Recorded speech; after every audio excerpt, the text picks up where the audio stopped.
Okay, so thanks to all for turning up for Navigate. It's a conversation around transitioning.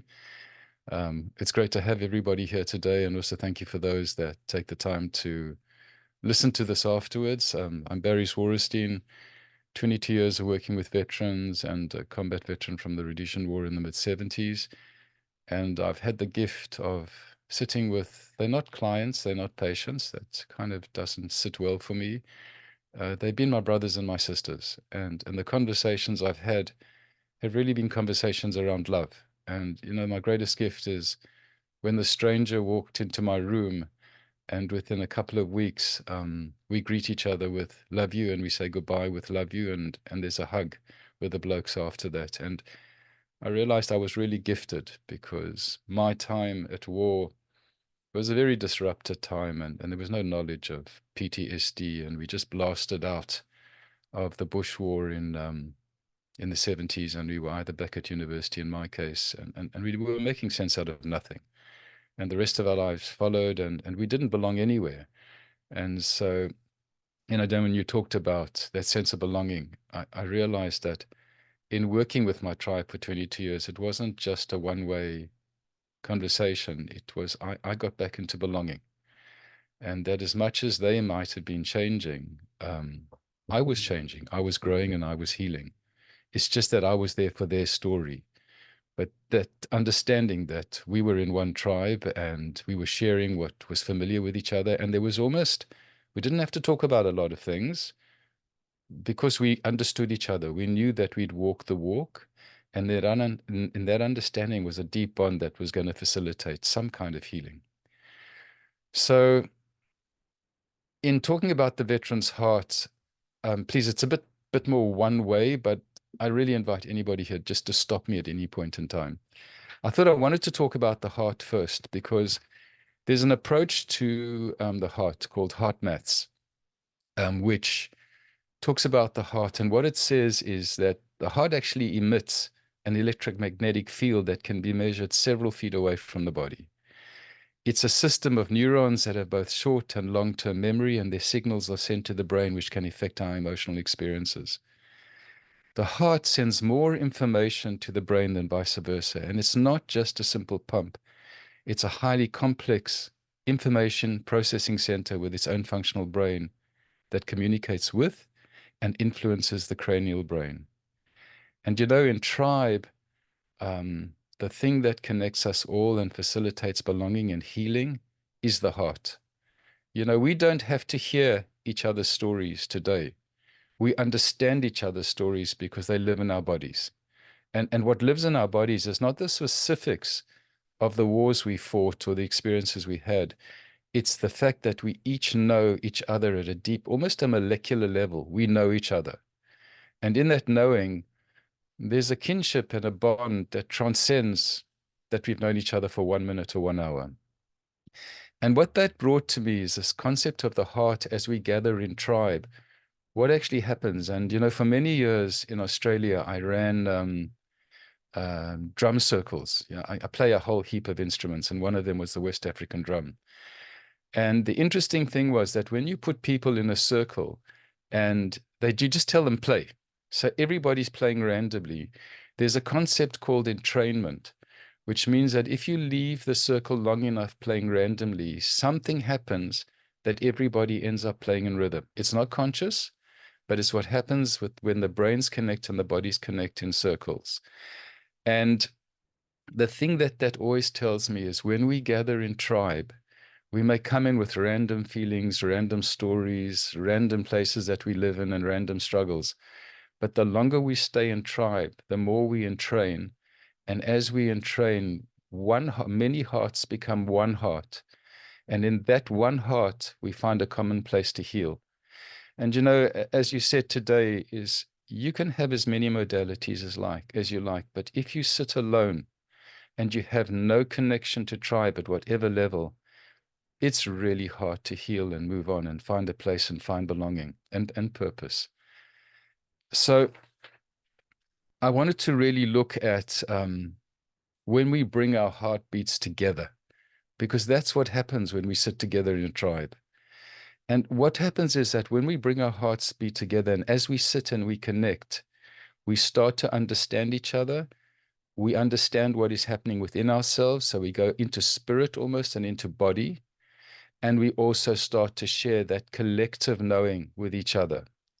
So in tribe, we're not just within ourselves, but we are literally within each other. So what I wrote and what I was thinking about, I said that my heart, your heart, our hearts are the storehouse of memories.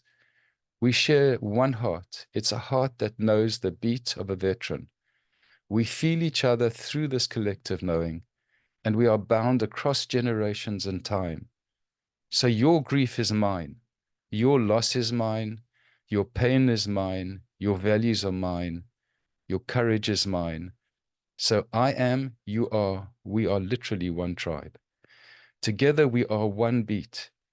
And we may choose not to talk, but together we are healed and held through the collective energy emanating from our hearts. We know each other through this collective memory of warriors over time. And when we are privileged to have someone like you, Dan, sit and talk about how it is that you were able to keep your heart open and not give in to the shadow. You chose what you focused on. That inspiration reminds us that we need not be destroyed or fall victim to the shadows, the pain, and the loss we carry, that there is always hope. And in that tribe, we need people that represent that hope, and encourage us to choose what we select on, to choose how we experience things, and to look at the discipline of mind, body, spirit, because that's really what it comes down to every day of your life. And, I want to say that, I came from such ignorance, but I was lucky being a child of the 70s because, we were kind of spiritual beings in those days. And so for all of my life, I've maintained the body, which is fitness, until about, well, I ran ultra marathons right up until the 90s, and I was running hard runs until about 4 years ago. So it's 66. I was running hard in the bush in extreme heat because in that place I found myself.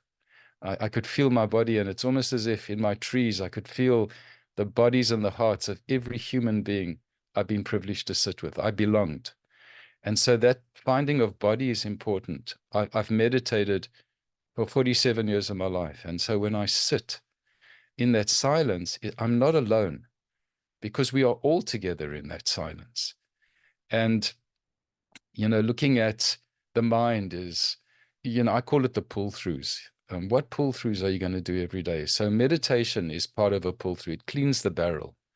I've always said to everybody that living can be challenging, and there's a residue that starts to impact on the barrel of our weapon. And the challenge is not to wait until your weapon is ready for a stoppage or a runaway gun or an AD, but you need to be able to do something every day. And we need people that have maintained that discipline and do something every day, not waiting for things to go down badly, but do it because a clean barrel allows us to deal with this stuff when it happens. And it does. We can have a divorce, we can age, and physical capability can change. Senses of purpose may be removed because of life impacts. But if we maintain those core 3 disciplines and stay connected in tribe, I believe we're capable of surviving in anything. And I mean, I've found that sometimes if I had not had this discipline, I'm not sure how I would have survived the many disasters that followed me after the war. In many ways, my war was probably the least of my challenges. It was what went down afterwards because I really didn't understand what I was carrying and what I was missing. There's a thing, the Japanese have a concept, the cracked pot. And what they do is they fill the cracks with gold. And we are all crackpots. And how wonderful is it that we've got these cracks? If we didn't have these cracks, who would we be? Because those cracks are the gold. When we sit and acknowledge that the cracks we carry are the source of our greatest wisdom. It's like I once said to you, Sarah, it's the wounds that we carry are not bad things. The wounds are the things that awaken compassion, awaken a sense of other. the cracks, these wounds, are our most powerful allies. And I really want to encourage people on their journey in connecting with the heart and the body and the spirit to remember that what you carry doesn't, look, there it is. That is absolutely perfect. And that when we do the work, that is who we are. And what we value in each other are not so much the smooth surface, because none of us have smooth surfaces. You know, if we've been to war, we've had divorces, we've had terrible losses, whether you've been in the military, whether you're a first responder, whether you've been assaulted or hijacked, we have cracks. It's the nature of life. And cracks are not pathological. And that's why I do have a fairly serious issue with people that talk about disorders, because a crack is not a disorder. That pot you just showed me, Chris, is not a disorder. It's pure gold. Absolutely. Inside and outside, it's gold. And so, I talk about post-traumatic stress. When we transition out the military, I talk about what I call PMTC, post-military transitioning challenges. Why? Because, when we're transitioning, loss of tribe, loss of identity, loss of purpose. Who are we? What is my goal? What's my mission? What's my vision?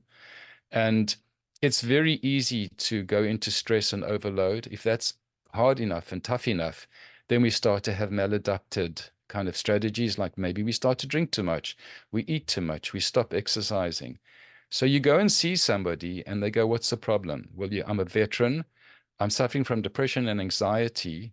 And they go, "Okay, you got PTSD. My challenge is maybe, or is it transitional challenges?" And I think when we reframe something to these extraordinary men and women who trying to find their way back into civilian life and are getting lost on the way, which is not surprising because you're not lost just within yourself, but nobody's often there to welcome you. And in fact, many organizations that are meant to be supporting veterans are actually counterproductive to their mental health. So on the way, people get lost, but when they see the getting lost as a challenge, and that it has a beginning and an ending, there's hope and there's context that doesn't pathologize or turn it into a disorder. I remember running an ultramarathon and at 68 kilometers, and it was uphill all the way. And at 68 kilometers, my iliotibial on the side of my leg went, and I was in absolute pain. But I had a sense of mission and purpose. I knew that the pain was a friend. It was, I always say, when we run up hills, we talk to our ancestors. And so it was pain that was not going to destroy me. It was the ancestors whispering in my ears. And there was such a sense of kinship and belonging in that point. And it's like you said, Dan, it's like, you go through some stuff and it empowers you.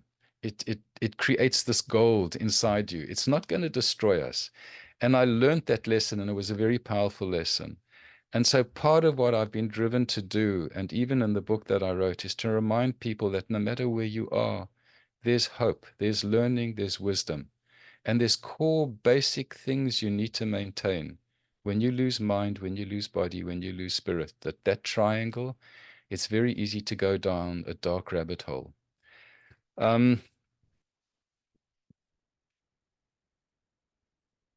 I said here that there's not been a single veteran that I've sat with that in the core of their hearts is a deep pool of grief.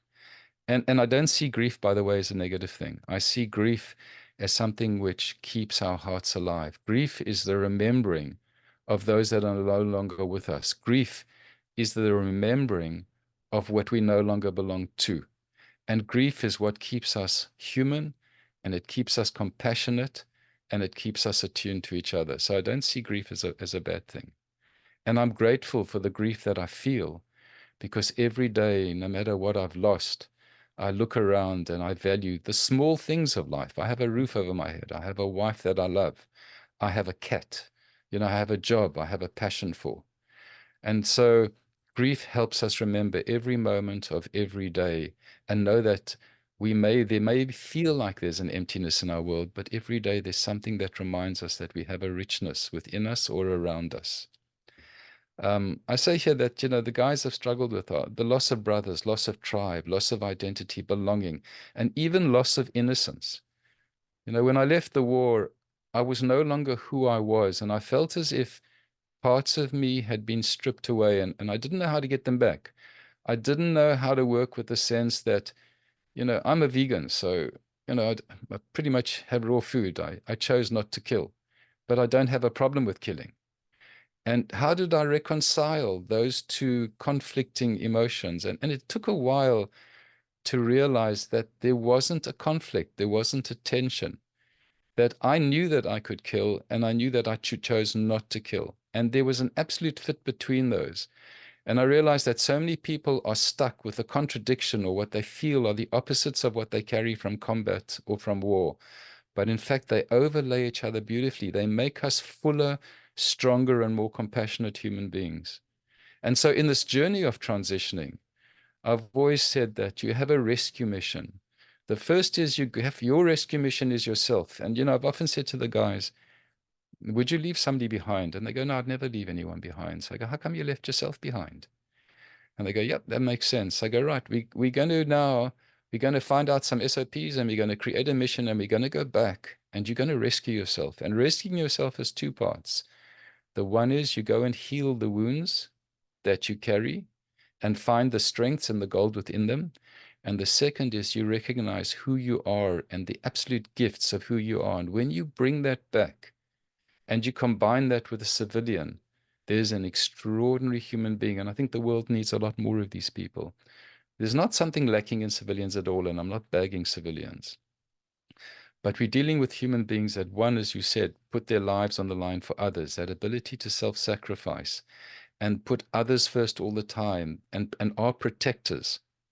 When we combine that in a chaotic world of being a civilian, we demonstrate values and attributes that are a bit in short supply nowadays. I want to go into reading that poem, How Do I, which I think for me illustrates part of what I'm trying to say. How do I make my peace with the killing? How do I find peace from the nightmares that haunt my sleep and dreams?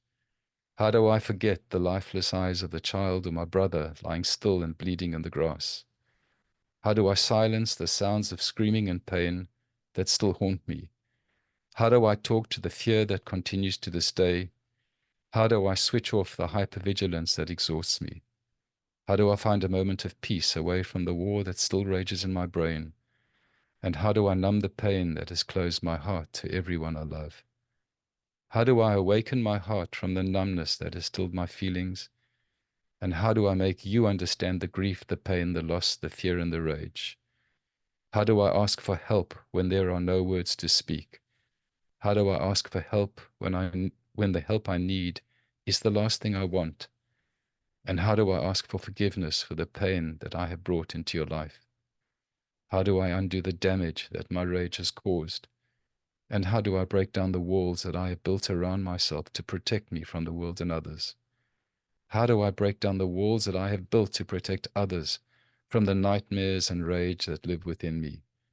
And how do I find hope during the moments when I wish to embrace death? How do I find life in my memories of death?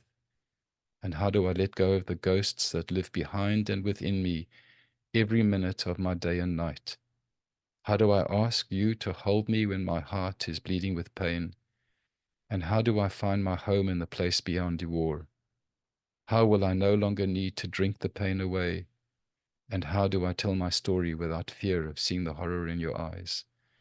And we know, unfortunately, that so many people have not found the mind, body, spirit. They lost in a terrible darkness. And our roles and our mission is to bring these people back, that 22, 30, 40 people a day are deciding not to live.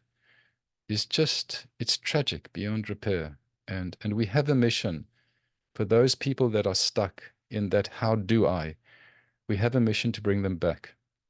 And I always believe the first mission is sometimes just finding tribe. It's reaching out. It's having a brother or a sister be there for you. And again, when we talked about earlier on today, that sense of reaching out and just, hey, how are you? The minute we do that, we bring people back into tribe. Okay.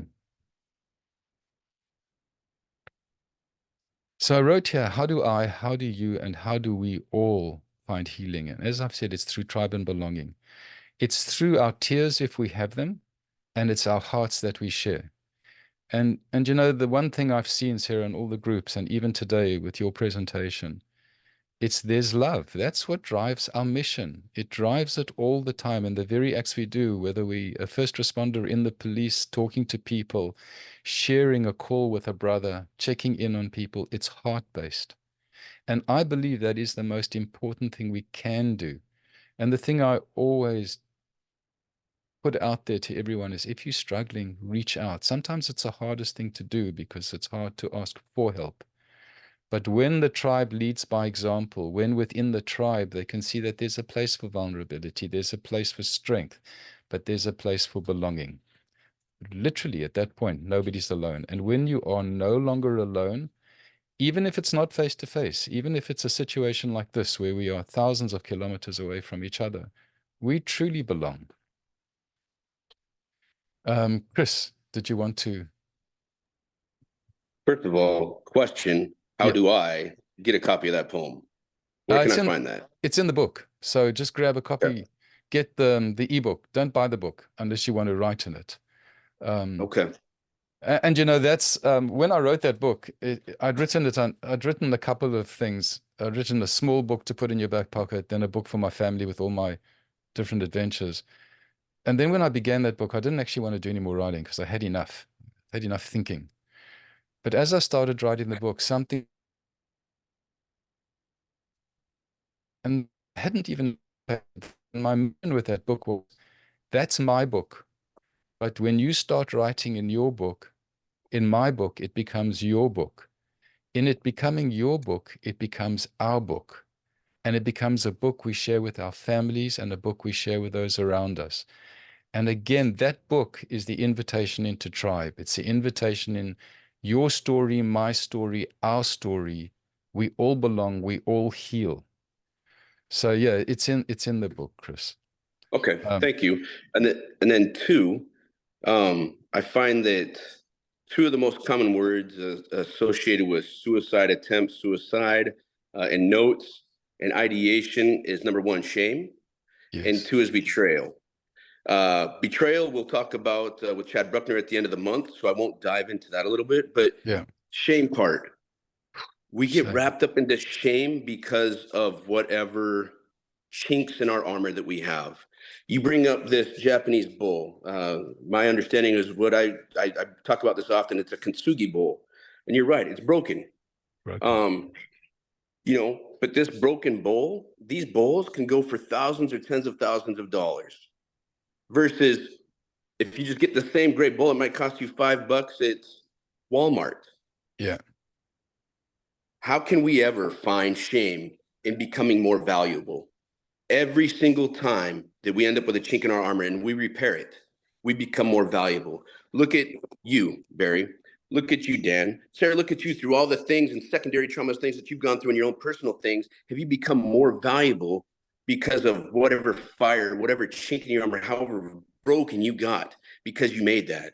And if there's anything that I can put out there, is that you should never feel ashamed for becoming more valuable. And you become more valuable by dealing with adversity, whatever that adversity is, whatever thing you may be have fallen victim to, and I mean that, and victims of domestic assaults, victims of rape, victims of emotional abuse.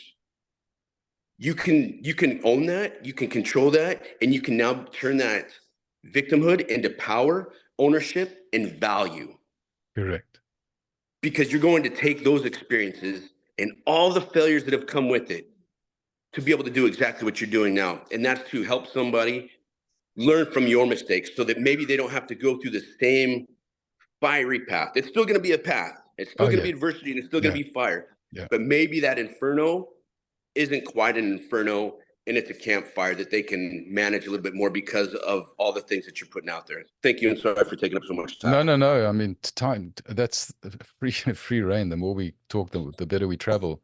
And you know, it's interesting, this thing of shame, because I'd never really computed that. And shame for me has always been a deadweight thing. It almost strips the gold off our strengths.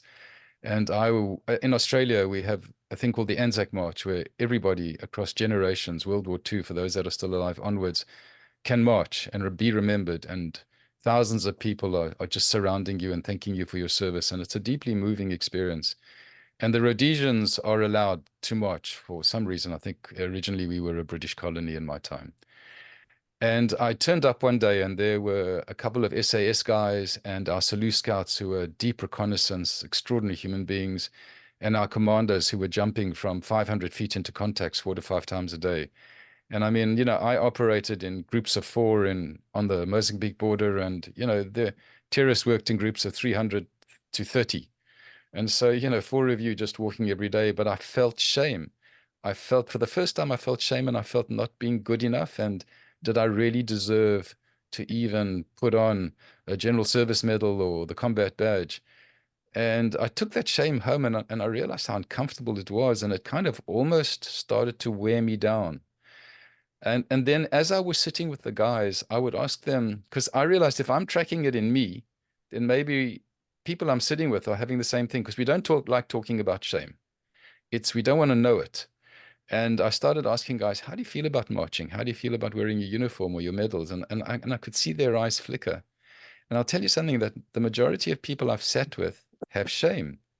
And it's terrible because there's no grounding for it. It's a story we create, and it literally strips us. It's like a rock we don't need in our backpack. We've got enough in there already, and we need to get that rock out ASAP so we can move on.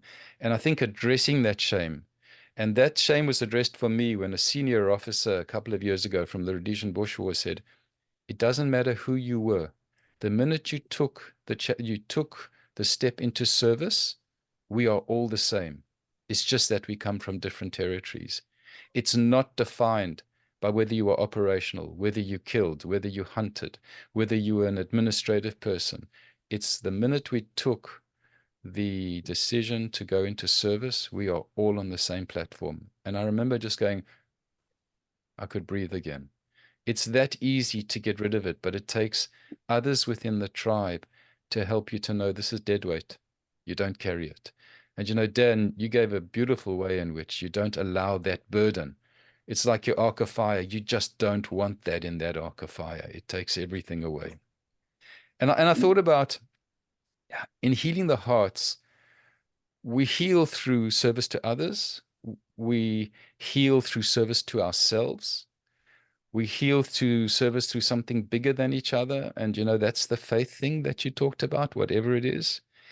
And I still want to say that at the core of all of this is love. And grief for me, I write it, it's the remembering of those that came before us over time.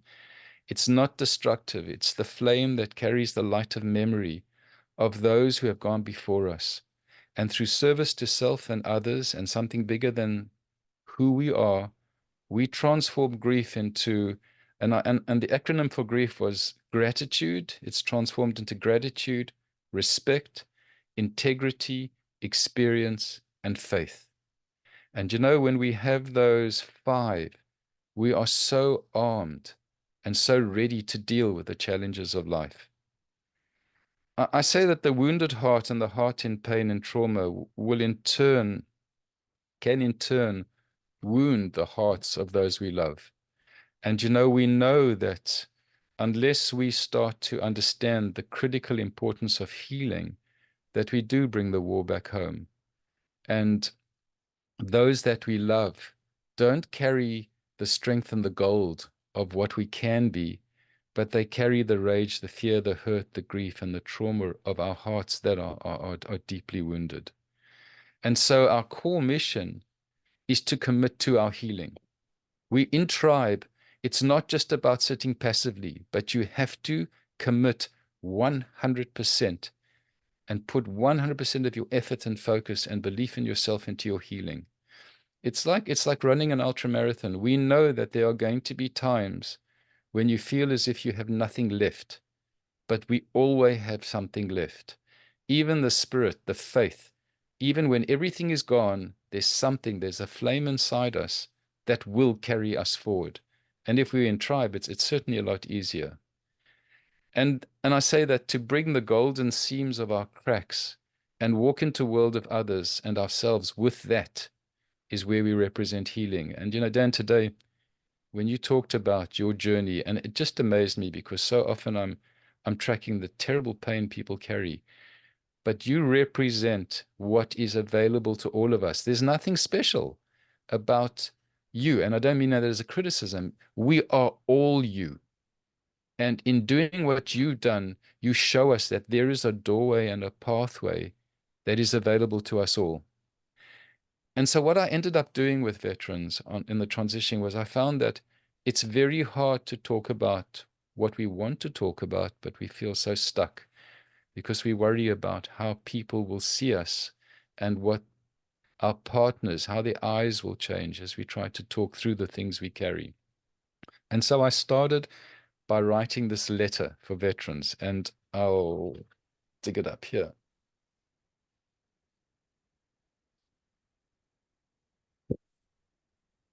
And the letter goes like this, and this is a letter that anybody, the goal of this letter is that you edit it. You make it your letter, but it's a bridge. Because, you know, the people we live and the goal that we have, we need to be able to share that with those that we love, whether it's our tribe, our brothers, our sisters, our wives, or our children. And so the letter was, even though too much of where I've been and what I've seen and cannot be spoken, and even though my present feels like such a struggle at times, both for you and me, I remain a proud veteran who believes in loyalty and who's willing to put my life on the line for others. Many times it felt as if my brain remained on the battlefield. The sound of a car backfiring became the enemy coming in contact with me. Hitting the ground may have been a joke to you all and others, but it was life and death to me. The flashbacks felt too real, and every corner was a potential ambush. I know that insisting I sit in restaurants with my back against the wall was difficult for you to understand, and that trying to talk to me in shopping centers when I was scanning everyone walking past me was irritating. I know that at times you felt that after all these years I should have moved on. I wish things were that simple, as I was desperate to move on, but every day was another day of war, of being vigilant and of struggling with depression, stress, anxiety, grief, and trauma. For me, there has been no escape.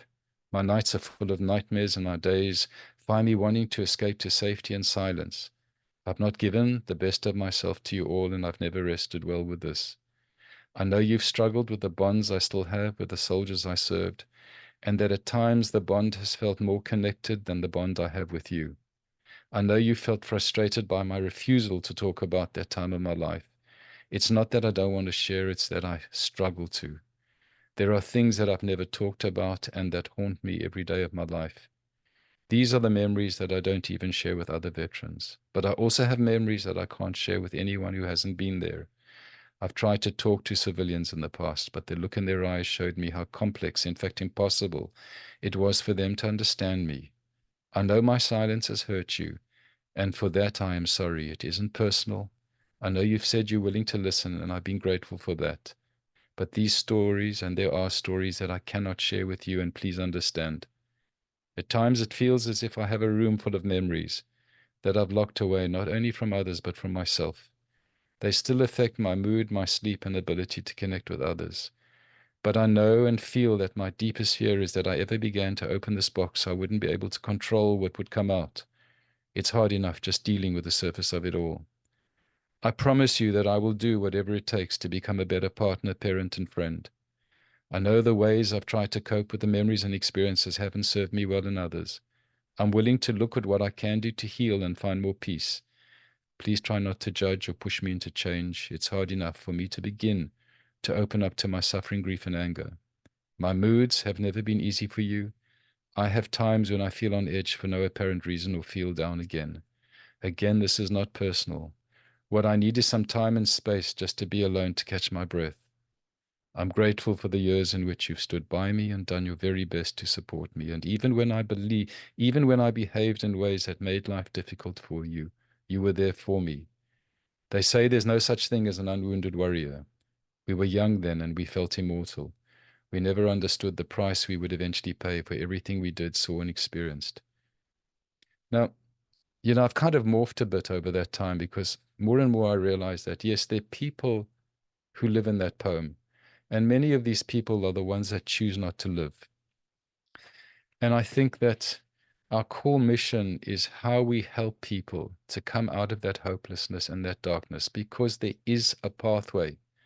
Nobody needs to be lost. They really do not need to be lost. They do not need to end their lives and choose to leave the people that they love. And that is a sacred mission. Never give up. And there are the doorways that people like yourselves who are on today have walked in and out of those doorways. And our job, through the love that we feel for the tribe that we belong to, is to call to these people and help them walk through these doorways. You know, that deals very much with the darkness that lives in the souls of so many, and that can change. And we need to inspire them and show them how to find a place of remembering who they were and belonging back in their lives with an open heart. I realized how, in working with veterans, that common denominator that bound us and that enriched my life so beautifully. I mean, I have become such a richer person, and I have learned so much. You know, there were so many things I did not well from the 70s, 80s, and 90s. And it caused so many struggles and so many losses in my life. But I learned from that when I literally found tribe again, and we all shared the same story over time, that sense of belonging it opened hope, it opened a flame of change. And so I wrote this poem, which I called Brothers. And it goes: side by side, they sat on the bench, one fresh from war, the other weary and aged from battles long past. Brothers united by rites of combat, both sharing common memories, memories of friends long gone, grief buried deeply, pain carried day by day through the long dark nights, pain that has no end, hearts stretched to breaking point, eased only by temporary numbing, stories spoken, but far more remain silent, etched into the marrow of their bones like acid eating away at any traces of happiness or peace. Haunted, nights filled with the screams of brothers, the smell of blood still fresh to taste in memory, burnt, broken, impossible to comprehend. One old, one young, bound forever by the invisible wounds of war, yet both share a yearning to return to a time when they were warriors. Brothers, respect and trust were given, both bonded together so intimately that they would sacrifice their lives for one another. A brotherhood of warriors, grieving for a time of feeling alive, connected, powerful, and now lost, abandoned in a world of unpredictability where men will destroy fellow men and where trust and respect are sold for lies and deceptions. Streets, shopping malls are now the battlegrounds. The enemy feels everywhere. Random chaos, the battles may have passed, but the war within lives on and on and on. New battles fought every day in dreams, relationship, alcohol, battles that have no respect for age or gender. Side by side they sit, brothers bound together, in their silence of their grief and pain. Now, we know that there are many people that are bounded not in strength and healing, but in pain and grief and loss. And it is these people that we need to call to. It is these people that we need to surround in the circle. And in the circle with one heart, people begin to find hope. And they begin to realize that what they defined as darkness and pain and loss, within that is the potential gold of strength and belonging and power and healing and insight and wisdom. And that is the mission. That is the thing that always brings us together. I wanted to finish this off. You know, I have somebody I really respect very deeply, and this guy called Dan Sheehan. And Dan was a Apache helicopter pilot, a combat pilot. And he wrote 2 books a long time ago, and we were talking a lot about his books. And his second book is called Continuing Action, and he calls it A Warrior's Guide to Coming Home. And at the end of it, in his conclusion, he says, what lies at the end of this journey? Well, death. That's because the warrior's journey continues for as long as you live.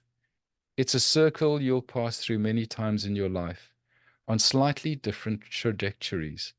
If you develop and maintain the self-awareness born of honest introspection, the challenge of each revolution will teach you different valuable lessons, and you'll continue to grow in maturity and wisdom. By refusing to stagnate, you stand to live a meaningful life, a fulfilled life, surrounded by people who love and cherish you, faults and all. It is my sincere hope that your life as a veteran is consciously guided by what you have learned from your experiences in uniform, hard lessons about the value and fragility of life, often written in the blood of our heroes, should never be forgotten. If nothing else matters to you, think about this. When you die, when you finally link up with your buddies who fell in battle, how do you want them to greet you? Will they shake their heads at how you pissed away the opportunities they were denied? Will they berate you for remaining stuck in the past and ruining your chances for happiness? Or will they greet you with a proud smile and a chest-crushing embrace? When the thudding, closed-fisted back-pounding is done and the tears self-consciously wiped away, will they take a step back, hold you at arm's lengths, and say, "You did good, real good"? I don't know, but that's what I'm going to do. And that summarizes for me our mission of people returning back from service, no matter what it is.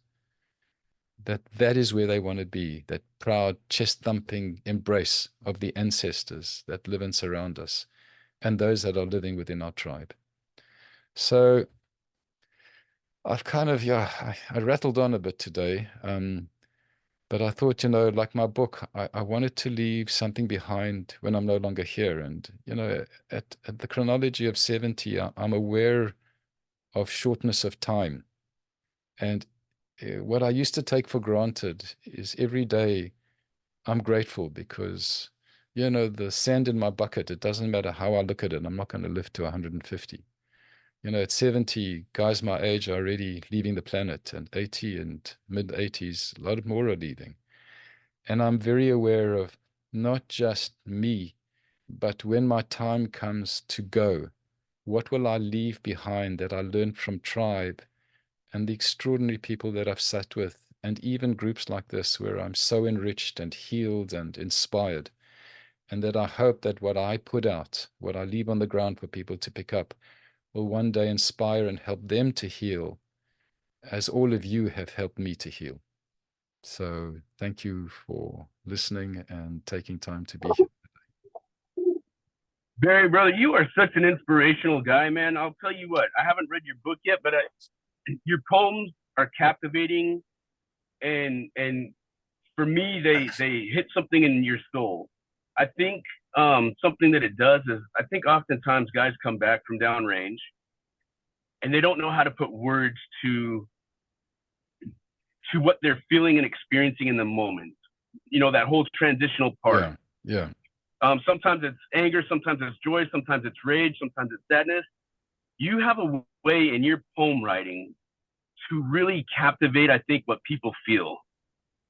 And again, I think this is just the beauty of this is that's one more notch that somebody can take from you that breaks down that barrier of where they might feel shame. Like, I don't even know how to explain what I'm feeling. But your pen to paper word, man, damn it, Barry, they're so powerful. Look, thanks. And I mean, I think at that time when I was writing those poems, I was also quite stuck myself. I'd had so many losses after the army. As I was a fighting medic, so there were times even in civilian life where there were people that died under my hands, and some were very painful for me, and relationships that disintegrated. I mean, and 5 immigrations, and the rest follows. And there were times I felt dreadfully lost. And I know that there are so many people that are lost, but there are also so many people that have found their way. And it's like the shepherds, they are there to call to those that are lost and to bring them back into the strength of who they are. So I think all of us do inspire, and all of us have our cracks. We have our cracks of gold, and sometimes, I touch cracks that are not very comfortable. But that makes me human. It makes us all human. Wow. Yep. Not all the cracks are filled up with gold and healed yet. Not yet, brother. till the day we die. And that's the thing about all of this, is that I don't think anything that happens to us is negative. I think what a gift that we walk to the edge of darkness. We walk to the edge of life and death. We walk to the edge of suffering. Because if we don't go there, it's only through that place that we find who we are. I was a bit maladjusted after the war. I found my healing in running. And the problem was, the longer I ran, the better I felt. But it was good because, I stayed very fit and I loved being on the trails, and I'm connected to the trees and the earth beneath my feet. But I was also running away from stuff. And I had to stop at some point and start to look at what needed to be dealt with and how I was going to turn those cracks into gold. And, I realized that I'm not there yet. I still work. Every day I get up and I work at gratitude and I work at my stillness. But I've got my physical stuff that I do every single day of my life. And, I always say to the guys, you taught to do pull-throughs. You taught to weapon maintenance. You taught the discipline that you do every day of your life. Well, if you want to come back from where you were, it's your commitment. Make your bed every day. Do something every day, physically, internally, and never stop. No matter, if there's a thunderstorm around you, get up and do it. Because as long as you've got 2 feet, you can do what needs to be done. When people go, I just don't feel like it. No, it doesn't work like that. Get up every day. Just do it. So, yeah, I think Barry, I really it's like critical. I really liked your story on the crack pot, and you started out talking about running and in pain and how you turn that into strength. And we say that tough times make tough people. We refer to the World War II generation, and I'd say, do you know why they were the greatest generation? Because World War One, the Depression. So, in all the things that we encounter in life, if we turn that into a positive and use it to strengthen us and to encourage others, help others, that's where that gold in the crack comes in. Completely. Yeah, completely. And I know that, I was brought up when I was in high school and we turn on the television, TV had been on a couple of years. And in the late 60s, in this probably early 70s, 72, 3, the news would always start every day, day in, weekend, month, year. Security forces regret to announce the death and following. And there was never less than 5 people that died every day in the war. Hundreds, thousands of them. We lived in a life where eventually we lost our country. As a Rhodesian, there's no such thing as Rhodesia. It doesn't exist. I don't have a passport. I don't have a country that I belong to. So we all had to deal with not just a war, but a complete disconnection and fragmentation of our identity and a place of belonging. And what I learned was that, okay, that happened. But there are so many other places and there's so many other warriors around the world that we can belong to, and so many groups and so many tribes, that we haven't lost anything. It taught us the importance of belonging, because you don't understand belonging until it's taken away from you. You don't understand life until you taste death or loss. And so we had powerful lessons. And I think as Rhodesians, we've demonstrated an incredible resilience to get on with life, because we've experienced what it's like to not have it. And there was nothing in my time. We never received help. There's no such thing as help. There's no services. There's no money that gets paid over. You just left and got on with your life. And there's so many of my generation now in their 70s and their 80s who lost. Some of them are still operational, flying choppers and stuff like that. They're almost institutionalized into war. But I think it gave us an appreciation of that. Life wasn't easy. We had an incredible beginning, but life wasn't easy, and it taught us to value what we do have and to value the importance of belonging. So as you say, I don't regret what happened. I don't like what happened, but geez, it taught me a lot, eh? And I think in many ways, it guided me into this place of service. I'm driven for service. It's everything that I work, and even with my paid work with veterans, yeah, that's service. But the real service is the time I spend with people I care deeply about. And it's just about the service. There's nothing I'm getting out of it. I'm getting enriched. And I think when people have the opportunity to be of service in whatever way, that is such a powerful component in healing. So there's a lot of work to do, guys. 30, 40 people a day choosing not to live. There's a mission out there, eh? And I always say one leaf at a time, hey, every life saved, every conversation that stops somebody from doing something that's not good. Every person we reach out to, and there's still Rhodesians that, I'm at the moment in contact with 2 that I've been for an extended period of time, just on WhatsApp. It's a message every day. Hey, how are you doing? Let's talk. It doesn't have to stop, and it should never stop.